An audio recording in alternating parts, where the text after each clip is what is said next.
mattress. Both combine types of memory foam with inner spring coils. But my signature is just $9.99. Theirs is a whopping $21.99.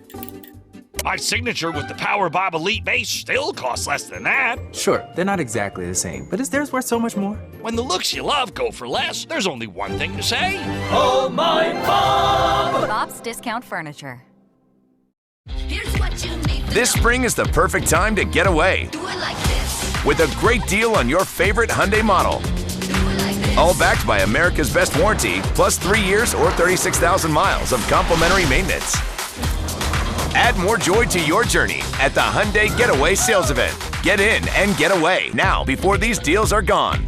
Lease an all-wheel drive Tucson for $229 a month or get 0% APR or up to $1,500 bonus cash. Hurry, offers end. ABC 6 News 11 at 11 starts right now. Now at 11, another teen arrested in a Fall River murder investigation, where that case stands tonight. Plus, healthcare workers show up in big numbers, voicing their concern over a proposed hospital deal. The arguments on both sides. And later in sports, the Friars left out of the NCAA tournament, but there is still basketball being played at the AMP. How PC made out tonight against Boston College. We'll get to those stories shortly, but first tonight at 11, our continuing coverage of the commuter crisis at the Washington Bridge. The top guy at the Transportation Department was in Rhode Island today touring the beleaguered Washington Bridge. Thanks for joining us at 11. I'm John DeLuca. And I'm Tiffany Murphy. Now, amid that backdrop, the East Providence City Council meeting tonight and hearing from business owners who say they need help right now. ABC 6 News anchor Alyssa Azara picks up the story from there. When something out of your control is dragging your business away, it's a feeling of your hands being tied. Eileen Harvey, the owner of Skeff's Pub on North Broadway, says when the closure was announced on December 11th, she got flashbacks to COVID, adding what got her business through the pandemic was grants and PPP loans. What I would like to see is relief on property taxes, relief on payroll taxes, relief on the tangible taxes. Harvey says she's now closing the pub on Tuesdays and had to lay off an employee last week. Mayor Bob DeSilva says he knows businesses are hurting, and that's something he spoke to U.S. Transportation Secretary Pete Buttigieg about during his visit to Rhode Island Tuesday. For him to understand and hear directly from me and from others on how this bridge needs to get repaired as quickly as possible. We need to pull out all the stops. We need to meet that two-year timeline, or even earlier if we can, because our business is really, they can't be doing this for 3, 4, 5 years. Stephen Costa, the owner of Rosa's Tavern on Waterman Ave, says his restaurant has been open for 2 years, and business is down 30 to 40% of where he expected to be at this point. And our local residents, some of them don't want to come out because they're afraid of being stuck in traffic. We're getting caught up in the mix of it. Costa says business owners in the city aren't looking for free money. He says a majority of people he's spoken to have been denied for a small business loan. But there are changes he thinks could help, like waiving certain fees or the cost of license renewal. Our government needs to really consider that and say, what can we help them with as far as those fees and the overall aspect of running a business.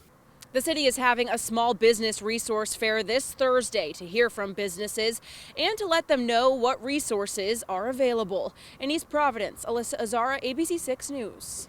And while Alyssa was out covering this story today, she was posting updates to our Now Local News app, just like this one on your screen. You can keep up with us and all the local stories we're following by downloading the app. You can scan the QR code on your screen or search Now Local News at your app store. Time now for checking the forecast. Storm Tracker Chief Meteorologist Jeff Benson joining us live in the Weather Center. I know it's 2 minutes away at this point. It's a 2-minute warning. But let me be the first to say happy spring. That's right. I think semantics at this point. Happy spring, everybody, as we are, again, about now 90 seconds ABC 6 News time away, but not really feeling and not really looking like spring out here right now. We've got a lot of snow showers streaming across the Great Lakes, across New York State. They have even made it past the Hudson and are now into the Berkshires, and not too far away. You go a little further south, it's just some sprinkles right now. We take a look at the Doppler sweep here. This will really zero in information on what is reaching the ground. Maybe a little light shower there across southern Connecticut, right over the 95, getting close to the 395 interchange, and then you go up 395. Not far west of that, we've got a little snow shower traversing the Mass Pike right now. So if you see a snowflake out there, certainly don't be alarmed. It's not going to amount to anything, but interesting to see that around here after really we haven't seen any measurable snowfall in the month of March up until now. Mostly cloudy skies. Other than that, temperatures are in the upper 30s. Right now, we will drop a little bit further, not a whole lot because of the cloud cover. We do have, I would say, more clouds in the last couple of days. We'll call it partly sunny at best tomorrow. Temperatures do get at least a few degrees warmer. We should be in the low 50s tomorrow. Notice that 6 o'clock, we've got a shower coming in, a very quick little line of showers tomorrow evening. Behind that line, guys, windy and very cold. And I'm not just saying that relatively cold. It's going to be cold no matter what time of year you're talking about. The temperatures remain below average into the end of the week. We're also still tracking that threat of a weekend storm. We'll have more on that in a little bit. Let's send it back to you. All right, a lot to discuss. We'll see you then. Thank you, Jeff. New tonight on ABC 6 News, 11 at 11. Plenty of medical professionals weighing in on the proposed sale of Roger Williams and Our Lady of Fatima hospitals tonight. ABC 6 News reporter Josh Kerman was at tonight's meeting. Mixed opinion from the community on a proposed $80 million sale of Roger Williams and Our Lady of Fatima to the Centurion Foundation. That group planning to turn the hospitals from for-profit businesses into nonprofits as the hospital's current owner deals with financial issues. Staff saying the sale would be a death sentence for the hospital. So we need these hospitals to survive, but Centurion's deal as written is not going to make us survive. It is going to put the final dagger and close the doors of those hospitals forever. Tuesday's meeting is the first of two public comment periods scheduled to discuss the proposal, with supporters saying the change back to a nonprofit is past due. What I didn't realize and have learned is that the issue is what happens to the profit after that. And in a nonprofit, the profit is put back into the hospital. Better nursing, better technology, infrastructure needs in the for-profit. Although there was some initial investment, that money leaves. That money goes to the investors. Both the Rhode Island Department of Health and Attorney General's office began their review of the deal back in December. Now they've got until June 11th to finish the review and determine whether the deal works in the favor of the public. Like any sale, hospital workers are concerned about staffing and benefits, but their main concern is just how little they've been told about the plan moving forward. I think the issue is with their application, they have redacted so many things, like what services are they going to provide. We heard today the great services that Fatima Hospital and Roger Williams provide, but we have no guarantee when Centurion comes in, are they going to keep the great services that the healthcare workers do, because they redacted that in the application. The next public comment meeting will be held on March 26th at Rhode Island College. You can also submit written comment on the proposal through March 29th. We'll have a link to that and the application on our website, abc6.com. In Providence, Josh Kerman, ABC 6 News. Firefighters in Tiverton responding to a delicate situation today after a car went under a home. It happened on Brayton Road. Firefighters posted pictures from the scene. You get a sense of what we're talking here. A car wedged under the corner of a mobile home. Crews had to stabilize that mobile home before they could get the car up. Somehow, through all of this, no one was hurt. Now, how the vehicle wound up where it did is still under investigation. The Bristol County DA's office announcing a third arrest in connection to that deadly shooting of a high school student last week in Fall River. According to the DA, 19-year-old Jaden Ortiz was arrested today. He's charged with accessory to murder after the fact. Ortiz and two other teens are now in police custody, all facing that same charge. Ortiz is set to be arraigned tomorrow morning in Fall River District Court.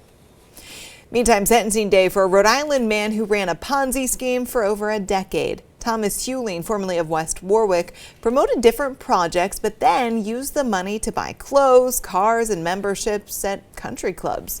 Investigators found that Hewling also opened more than 50 bank accounts, all in an effort to conceal the fraud. He was sentenced to 3 years of supervised release and will have to pay a fine. A man is recovering tonight after he was hit by a box truck in Wrentham. It happened this afternoon around 4. According to police, the victim was taken to an area hospital for non-life-threatening injuries. According to Wrentham police, the driver of the box truck was cooperative. No word yet on what caused the crash. Now to some more local stories we're tracking for you on this Tuesday night. The Rhode Island Senate approving a bill to require guns to be properly secured when not in use. The Safe Storage Act would make it a civil offense to not store weapons in a locker or equip them with a lock when they're not being used. Gun owners who don't follow that law could face a fine up to $250. That bill will now go back to the House for further discussion. Happening across New England. Massachusetts State Police are asking for your help finding 27-year-old Olivia Colby. She was last seen on March 14th in the area of her home in Westboro. She's described as 5'7" with brown eyes and brown hair. She also has an eyebrow piercing and may be wearing a green army jacket. If you've seen her or you think you've seen her, you're asked to contact Massachusetts State Police. A driving instructor pleading guilty today to giving passing grades to people who didn't pass tests at the Brockton RMV. 48-year-old Nan Zinn fraudulently gave licenses to people who were not qualified to drive. Zinn will be sentenced in June. A 2022 investigation found more than 2,000 drivers were given licenses without taking tests at the Brockton RMV. 4 workers were fired. National news tonight at 11 o'clock. Authorities in Texas now given legal clearance to enforce a controversial immigration law, allowing law enforcement to arrest people they suspect are illegally here, even deport them. Now, the Supreme Court ruling 6-3 today in favor of that law. Melissa Dunn has a story. A major new immigration ruling from the Supreme Court in a 6-3 decision, the justices allowing the controversial immigration law SB 4 in Texas to take effect for now, while it is challenged in the lower courts. The law gives state and local authorities broad powers to arrest migrants suspected of crossing the border illegally. We know that many people who are caught and deported try again and again and again. The reasons here aren't important, but the important point is the state made it clear, as I read it, that if you're caught a second or multiple times, you get incarcerated. Texas Republican Governor Greg Abbott says it's needed to address the influx of migrants, calling the court's order a clearly positive development. In a concurring opinion, conservative justices Amy Coney Barrett and Brett Kavanaugh made clear that this is not the last word. They want the lower appeals court to render its judgment first on SB 4, and then the Supreme Court can review that. In a scathing dissent joined by Justice Ketanji Brown Jackson, Justice Sonia Sotomayor warned that the decision invites further chaos and crisis in immigration enforcement and deters non-citizens from reporting abuse or trafficking. For about 100 years, the states haven't been engaged in this kind of policy, no more than they have been in printing and coining currency. But if you let the states into this area, you open up a Pandora's box, and not just in immigration.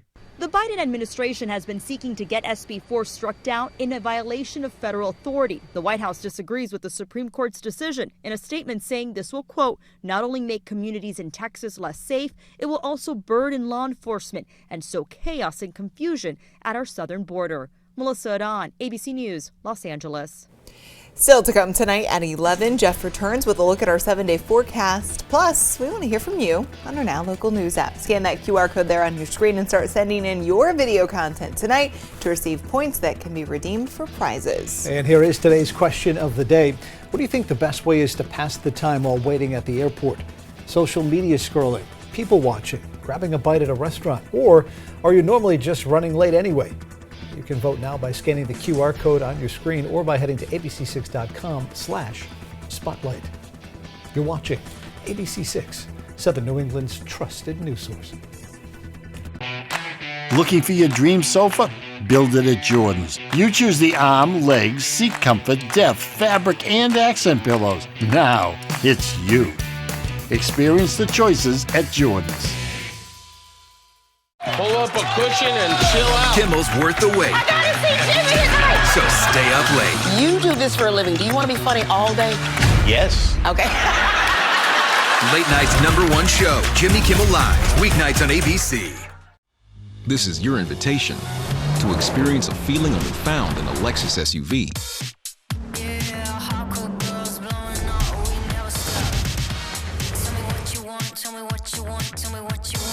Experience the versatility of the Lexus line of SUVs and some of the best offers of the year on select models at the Invitation to Lexus sales event.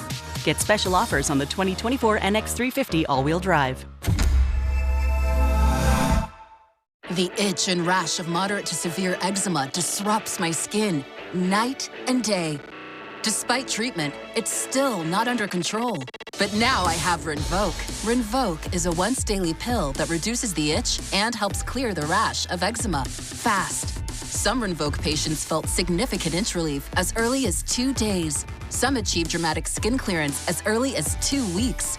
And many taking Rinvoq saw clear or almost clear skin. Rinvoq can lower your ability to fight infections, including TB. Serious infections and blood clots, some fatal. Cancers, including lymphoma and skin. Heart attack, stroke, and GI tears occurred. People 50 and older with a heart disease risk factor have an increased risk of death. Serious allergic reactions can occur. Tell your doctor if you are or may become pregnant. Help heal your painful skin. Disrupt the itch and rash of eczema. Talk to your doctor about Rinvoq. Learn how AbbVie can help you save. Discover the Design Lab at Jordan's. Finish your space and make it you with custom pillows, ottomans, and accent chairs. And now get up to 60 months no interest. Experience the choices at Jordan's. Before we get to Jeff and the forecast, let's take a look at what our viewers have been sending in to our Now Local News app. This first video comes to us from user Sidecar Sally, video of the sunset over Fort Adams Cemetery. And then Raymond shared these photos along his walk on the Blackstone River in Cumberland. Obviously enjoying the sun today. Hopefully he bundled up. Thanks to Sidecar Sally and Raymond for taking the time to post those to our Now Local News app. And now, your ABC6 Storm Tracker weather with meteorologist Jeff Benson. Happy spring, everybody. Spring occurred just a few minutes ago at 11:06. Vernal equinox, the rays directly at the equator, and then we begin our trek towards summer. But not really feeling like a warm season out there right now. We've got snow showers in the northeast, a couple of flurries and sprinkles not too far away from the southern New England viewing area here. And you can see this little pink box right here over New York State. That's a winter storm warning. So winter saying not so fast here. That's really the theme of our weather going forward here. So this little warm front responsible for those sprinkles and flurries, that passes through over the next few hours. We'll see the clouds tomorrow morning break for sunshine throughout the day, a little bit anyway. There will still be a fair amount of cloud cover. We'll call it partly sunny at best, at times mostly cloudy. Then the cold front from that same piece of energy, that's going to roll through during the evening hours. It should be here around 5, 6 o'clock at the earliest, and then it is gone by about 9 o'clock. You see some of the areas across the Berkshires up towards Vermont. It looks like they get a quick burst of snow.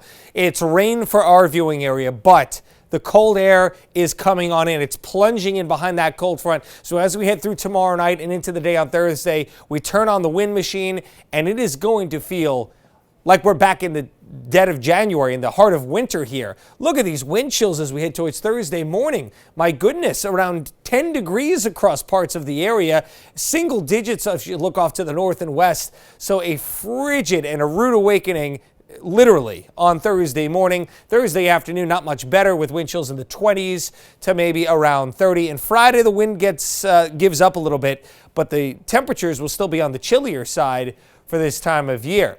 Now, let's take a look at what's going on. High pressure, again, building in quickly behind that storm. You see how close the high and the low are to each other. So you can see the isobars, how close they are together here. That's your pressure gradient. We have another very tight one, which will cause the wind on Thursday. It'll lighten up on Friday as that storm pulls away. High pressure slips off the eastern seaboard here.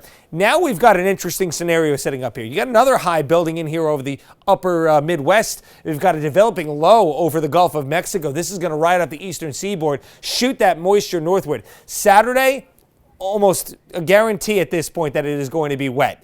Sunday is the day we hold out hope on, and here is why. Even though you get a little quick burst of maybe some heavier rain here Saturday night, the high that's coming in butts heads with this storm and sort of forces it a little bit further out to sea here. Not by much here, just grazing the coastline. We're still going to get a persistent easterly flow that could cause maybe some minor coastal flooding for the eastern-facing beaches here, and certainly beach erosion. Why is this high not forcing this storm out better? Well, remember that other high that we had shown you earlier in the same graphic, that's still hanging out just off the screen here. So again, it's sort of a squeeze play and kind of a blocking pattern here. But the high is very strong. So as of our latest projections, slightly pushing that storm away and maybe giving us at least a dry day, maybe not a sunny day, but a dry day Sunday into Monday. And eventually that high eats away at that storm system. So a slightly better projection. Again, not looking like a great weekend, but maybe we can eke out one of those dry days. Happy spring, everybody. Our first full day tomorrow looks like a pretty good one. Partly sunny, temperatures between 50 and 55. We're watching for those quick evening showers, but again, I don't care about the showers, neither should you. It's that frigid, windy, cold air mass coming in into Thursday. It is going to feel like winter through the end of the week. The weekend, more clouds than anything. I doubt we'll see any sun, but maybe, again, we get that dry day on Sunday here as that storm tries to linger and staying chilly as we head into next week.